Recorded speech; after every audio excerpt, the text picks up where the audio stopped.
afternoon, everyone. So today I'll be going to have a practice interview, which is part of our task in rural impact sourcing technical training. So I'm one of I'm one of the lucky scholars for this program of the City of San Fernando. So there will be sets of questions which I will be answering, and yes, we'll start with the first question down to the how many questions is this, but there are a lot of questions to be answered, so let's just keep going on. For the first question, tell me something about yourself. Okay, so for now, aside from being a scholar of the program of City of San Fernando, which is the Rural Impact Sourcing Technical Training, I'm also a teammate at TaskAsk. So I work as a customer service representative for an online food delivery, which caters to USA, Canada, and Hawaii. What else? During my free time, I help my husband in the business.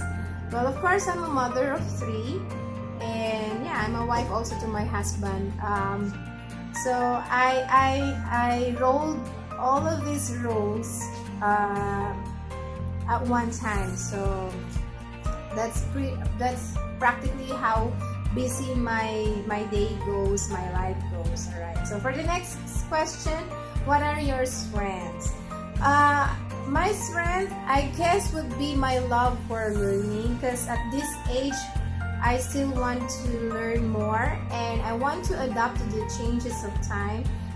Before, I'm not really into computer or technical stuff, but now I've noticed that most of the jobs would require your knowledge and skills in the field of technology. So I decided to try the application for the Rural Impact Sourcing Technical Training, and luckily I was able to pass that one. So my strength would be my love for learning and my passion to learn, and I'm always willing to learn new concepts, new skills, new ideas. So that's practically how my strength is. What else? What are your weakness? My weakness, sometimes I get disappointed when there are things that I don't easily learn, but I try to surpass that weakness. I know that this weakness will later on be part of my strengths, and I think most of my strengths would come from the weaknesses which I've had in the past, which I was able to surpass. Okay, next, moving on to the next question. Are you a lifelong learner? I guess so.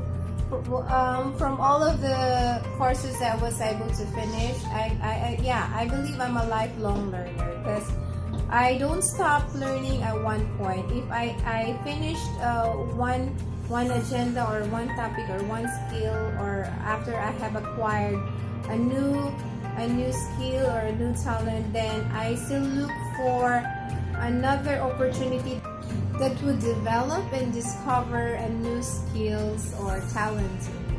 So yes, that's how I am, okay, as a learner.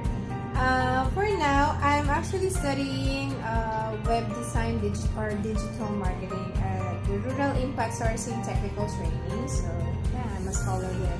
How many clients do you have so far, and what work have you done so far?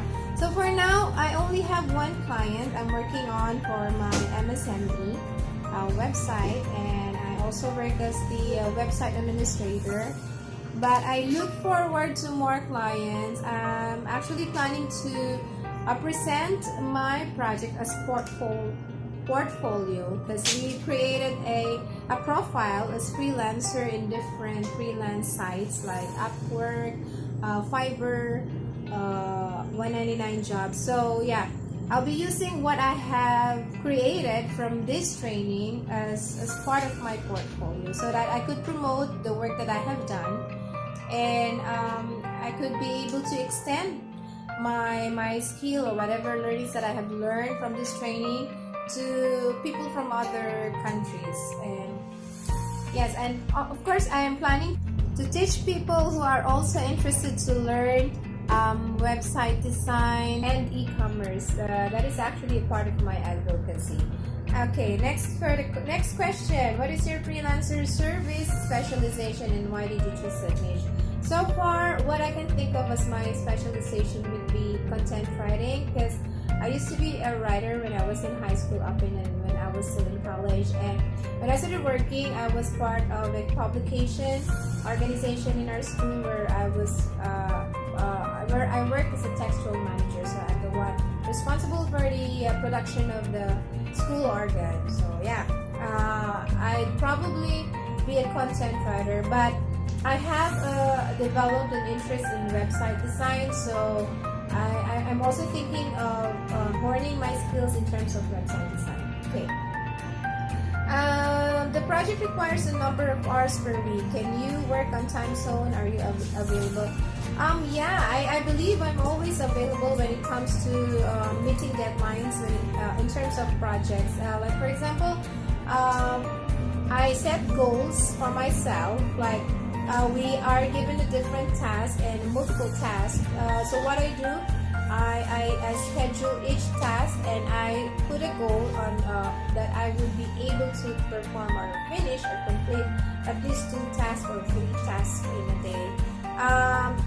Time zone. Well, as a part of a BPO industry, I'm well adjusted to the time zone. So yeah, I don't have a problem working on a graveyard shift or a night time, since we have a different time zone from the people outside this country, outside the Philippines. So it's our when it's their nighttime, it's our daytime here. So and vice versa. So I don't have a problem with time zone at all. Okay, are you a team player? Can you work with teams or prefer being alone? Well, that depends.